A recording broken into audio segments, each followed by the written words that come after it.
अमरीकी बहरिया के एडमिरल ने आबनाए होर्मुज़ के करीब अमरीकी जंगी और तजारती जहाज़ों पर फायरिंग किए जाने की तस्दीक की। इससे कबल सेंटकॉम ने अपने बयान में ईरान के इस दावे की तरदीद कर दी थी कि आबनाए होर्मुज़ के करीब अमरीकी जंगी जहाज़ को टारगेट किया गया।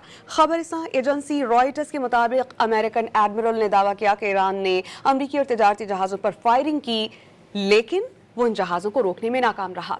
कमर्शियल शिपिंग में रुकावट डालने पर ईरान की 6 कश्तियां तबाह कर दी गईं। ईरानी फोर्सेस को बता दिया गया कि वो अमरीकी जहाज़ों से दूर रहें।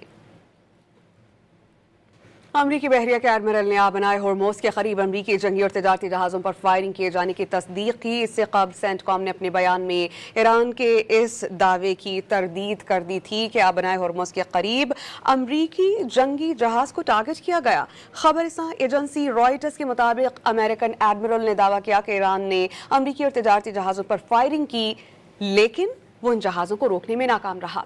कमर्शियल शिपिंग में रुकावट डालने पर ईरान की 6 कश्तियां तबाह कर दी गईं। ईरानी फोर्सेस को बता दिया गया कि वो अमरीकी जहाज़ों से दूर रहें।